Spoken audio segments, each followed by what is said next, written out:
নির্বাচন যত ঘনিয়ে আসছে তত সাবেক প্রধানমন্ত্রী শেখ হাসিনা এবং 24-এর আন্দোলনের পরে ক্ষমতা থেকে চলে যাওয়া আওয়ামী লীগ ততই মানে প্রাসঙ্গিক বলাটাও কম বলা হবে, আলোচনার টেবিলের সরগরম, রাজনৈতিক আলোচনার টেবিলের সরগরম হয়ে উঠছে। এটা যত না আওয়ামী লীগ দিক থেকে ক্রেডিট, যতটা না আওয়ামী লীগের কার্যক্রমের দিক থেকে ঠিক ক্রেডিট বা শেখ হাসিনার দিক থেকে ক্রেডিট, তার চেয়ে বেশি বাংলাদেশের ভেতরে যে পক্ষগুলো খেলা করছে তাদের কারণেই জিনিসটা আরও ভিন্ন রকম হচ্ছে। যে ট্রাইব্যুনালের কথা বলা হয়, যে ট্রাইব্যুনালের বিচারের জন্য ক্রেডিট দেখাচ্ছেন তথ্য উপদেষ্টা মাহফুজ আলম, তিনি বলেই বসলেন আগামী সপ্তাহে আমরা আশা করছি একটি রায় পাবো।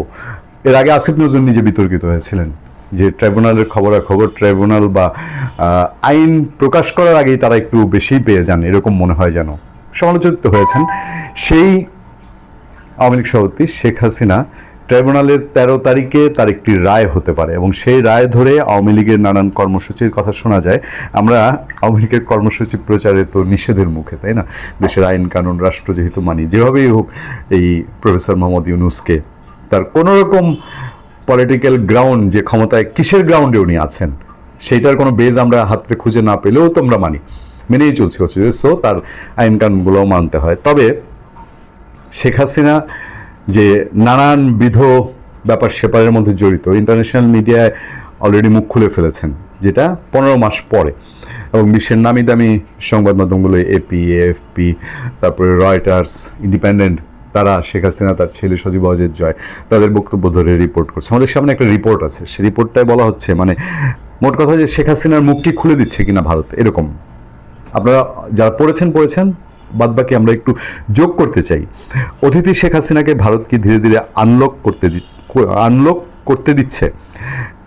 শুনে নেন ব্যাপারটা। প্রায় 9 মাস আগেকার কথা। ঢাকায় শেখ মুজিবের বাসভবন 32 নম্বর ধানমন্ডি ভাঙচুরের পর বাংলাদেশ সরকার একটি বিবৃতি দিয়ে অভিযোগ করে ভারতে অবস্থানরত শেখ হাসিনাই সোশ্যাল মিডিয়াতে লাগাতার মিথ্যা উস্কানিমূলক বক্তব্য দিয়ে পরিস্থিতিকে অস্থিতিশীল করে তুলতে চাইছেন এবং ভারতের উচিত তার মুখে রাশ টেনে ধরা। ঢাকায় নিযুক্ত ভারতীয় রাষ্ট্রদূতকে তলব করে জানানো হয় আনুষ্ঠানিক প্রতিবাদ। ইন্টারেস্টিং, সেই 32 নাম্বার জায়েজ করার জন্য এরকম একটি অযৌক্তিক, কাল্পনিক এবং 32 নম্বরের ইতিহাসের সবচেয়ে ভয়ঙ্করতম একটি চ্যাপ্টার লিখার জন্যে একটা বাড়ি ভেঙে ফেলতে হবে। একটা দেশে আইন শৃঙ্খলার সমস্ত বাহিনী মোতায়েন আছে এবং তার মধ্যে দিকে আইনের কথা বলা, আইন বলবৎ আছে, তার মধ্যে একজন একটা বাড়ি ভেঙে ফেলে লুটিয়ে দিয়ে বুলডোজার দিয়ে গুড়িয়ে দিবেন। এইটা জায়েজ করার জন্য যে কোনো একটা উসিলা তুললেই হলো। যাক, তারপরে খবরটা বলছে ঠিক তার পরদিনই ভারতের পররাষ্ট্র মন্ত্রণালয় পাল্টা বিবৃতি দিয়ে দাবি করে শেখ হাসিনা যা বলেছেন তা তিনি ব্যক্তি শেখ হাসিনা হিসেবে, মানে তার ইন্ডিভিজুয়াল ক্যাপাসিটিতে বলেছেন এবং তার ভারত সরকারের সেখানে কোনো ভূমিকাই নাই। এই জায়গাটায় এসে বলা হচ্ছিল ভারতকে নেতিবাচক দৃষ্টিতে তুলে ধরলে বা বাংলাদেশের অভ্যন্তরীণ প্রশাসনিক ব্যর্থতার জন্য ভারতকে দায়ী করলে তা যে দ্বিপাক্ষিক সম্পর্কের জন্য সহায়ক হবে না মনে করিয়ে দেওয়া হয়, সেটাও যথারীতি পাল্টা তলব করা হয় দিল্লিতে বাংলাদেশের ভারত হাই কমিশনারকেও। মানে এই দোষটা ভারতের উপর, একজনের, আপনার দেশের এক নাগরিকের বাড়ি আপনি ভেঙে ফেললেন, সেটার জন্য আরেকটা দেশে বসে থাকা সেই নাগরিককে আপনি দায়ী করলেন, ফলে ওই দেশ তো এটা ভালোভাবে নেওয়ার কথা না। আচ্ছা, তারপরে প্রেক্ষাপটে আসেন। এরপরে প্রেক্ষাপটটা হলো যে বাংলাদেশের সরকার খুব চেষ্টা করেছে যে ভারত ওই দেশে আশ্রয়, তার সে তো মোটামুটি রাষ্ট্রীয় অতিথেয়তায় শেখ হাসিনাকে রেখেছে, তারপরে সব বুঝে যে ভারত শেখ হাসিনার মুখ চেপে ধরবে, কিন্তু দুই দেশের মধ্যে এটা নিয়ে টানাপোড়েন গেছে। যাওয়ার পর এখন বিবিসি বলছে যে এখন সেটার কোনো নিষ্পত্তি হওয়ার আগেই যদি ভারত তাকে, মানে শেখ হাসিনাকে প্রকাশ্যে মুখ খুলতে দেয় এবং তিনি তার বক্তব্যের মাধ্যমে দলীয় নেতাকর্মীদের উস্কানি দিয়ে বাংলাদেশ অস্থিরতা তৈরি করতে চান, তাহলে তা কিছুতেই গ্রহণযোগ্য হতে পারে না। ততদিন বাংলাদেশের সাবেক প্রধানমন্ত্রী অনলাইনে আওয়ামী লীগ নেতাকর্মীদের উদ্দেশ্যে নিয়মিত ভাষণ দিতে শুরু করেছেন, কখনো সেটা রেকর্ডেড, কখনো লাইভ। মুখ খোলা নিয়ে মুখোমুখি দিল্লি ও ঢাকা আবার সরগরম। কি সেটা? এই পটভূমিতে গত এপ্রিলে ব্যাংককের বিমস্টেক সম্মেলনে যে ডক্টর ইউনূস আবদার করেছিলেন নরেন্দ্র মোদীর কাছে, তখন নরেন্দ্র মোদী বলেছিলেন যে এটা আসলে তাদের ব্যাপার না, এটা তাদের দেশে যে কারো বাক স্বাধীনতা আছে। এই রিপোর্টটিতে একটা জায়গায় এসে প্রশ্ন তোলা হয়েছে যে আগামী দিনে কি তাকে ইন পার্সন বা সশরীরে মুখোমুখি সাক্ষাৎকার দিতেও দেখা যাবে? এই প্রতিবেদনে সেটার উত্তর খোঁজা হয়েছে। একটা সাব হেডলাইন করা হয়েছে আওয়ামী লীগকে প্রাসঙ্গিক রাখার চেষ্টা। সেখানে ইন্টারন্যাশনাল বিশ্লেষক বা ভারতের আন্তর্জাতিক বিশ্লেষক, রাজনৈতিক বিশ্লেষকদের মন্তব্য এসছে। তারপরে যে জায়গাটায় তারা বলছে যে হাসিনাকে দিয়ে পাল্টা আক্রমণে ভারত, কয়েক মাস আগেই বিবৃতি দিয়ে ভারত যদিও দাবি করেছে শেখ হাসিনা বক্তব্য মানে সেটা দিল্লির বক্তব্য নয়, সব ক্ষেত্রে যে কথাটা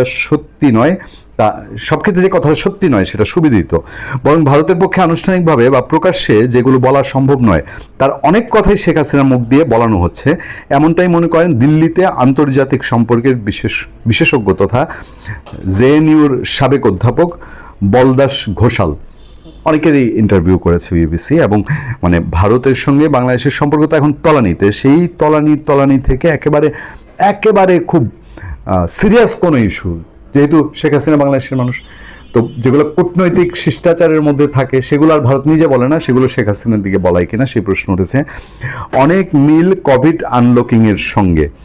এখানে আরেকটা প্রসঙ্গ তোলা হয়েছে যে মহামারীর সময় লকডাউনে যেভাবে রাতারাতি সব বন্ধ করে দেওয়া হয়েছিল, মানুষকে বাধ্য হয়ে গৃহবন্দী হতে হয়েছিল, তার ক্ষেত্রেও ব্যাপারটা ছিল অনেকটা সেরকম। কোভিড নিয়ে সরকার যেমন কোনো ঝুঁকি নিতে পারেনি, শেখ হাসিনার নিরাপত্তার সঙ্গেও কোনো আপোষ সম্ভব ছিল না।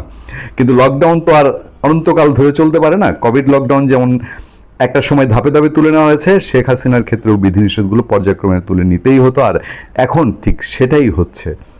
ভারতের এক্সপার্টরা বলছেন মানে ভারতের শেখ হাসিনার ক্ষেত্রে এটাই হচ্ছে। এগুলো আসলে প্রকাশ্যে আসার সাথে সাথে এই কথাই আমাদের ভাবতে বাধ্য করছে যে বাংলাদেশের নির্বাচন ঘনিয়ে আসার সাথে সাথে এই যে এত বড় দল তারা জাতিসংঘে চিঠি লিখে তাদের দৃষ্টিভঙ্গি তারা জানিয়েছে, ফলে এই নির্বাচনের সময়টায় এই দলটা একেবারে চুপি চাপি, যে তারা নিজেরাও বসে থাকবে না এবং সরকারও যে সরকার তারা একেবারে, যদি আমরা বলি যে এন্টি ভারত, যদি বলি এন্টি আওয়ামী লীগ, সেই সরকার, মানে আমরা নির্বাচনকে সামনে রেখে এই দুই অংশকে একেবারে মুখোমুখি একটা সিচুয়েশনে দেখবো কিনা, সেটা যদি হয় তাহলে এটা নির্বাচনে কতটা প্রভাব পড়বে। কারণ বাংলাদেশের ভেতরে যারা নির্বাচন করতে চায় তাদের অবস্থা তো তথ্যই বছর দেখতেই পাচ্ছেন।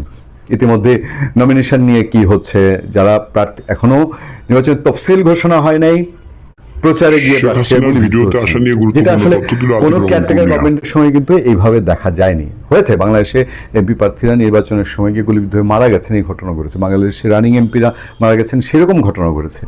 কিন্তু তফসিল ঘোষণার আগে এই সিচুয়েশন, এবং এর আগে জামাত ইসলামী তো বলেছে পরিবেশ নাই, ওই যে লালমনিরহাটে এক থানা ঘেরাও করে দুজনকে ছিনিয়ে নিয়ে আসা হলো বিএনপির, তখন জামাত বলেছে।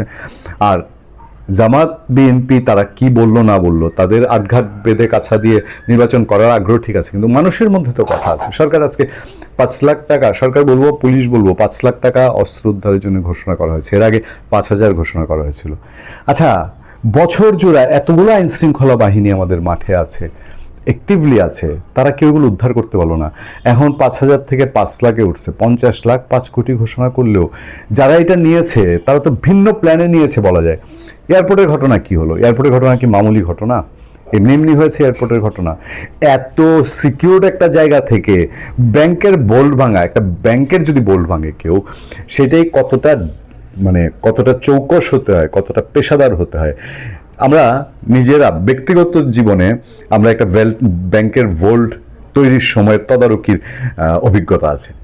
একেবারে ব্যাংকের পুরো বোল্টটাই তো তৈরি হয় একটা আরসিসি ঢালাই দিয়ে, উপরে নিচে সব জায়গা থেকে, এবং তার যেই লকটা থাকে, তার যে দরজাটা থাকে, সেটা ডেঞ্জারাস। বিমানবন্দরের যে ভোল্ট, এই ভোল্ট ভেঙে একবার না দুইবারের কথা আলোচনায় ওঠে অস্ত্র চলে যাওয়া। তো এই সব কিছুই তো একটা অস্থিতিশীলতার চেহারা।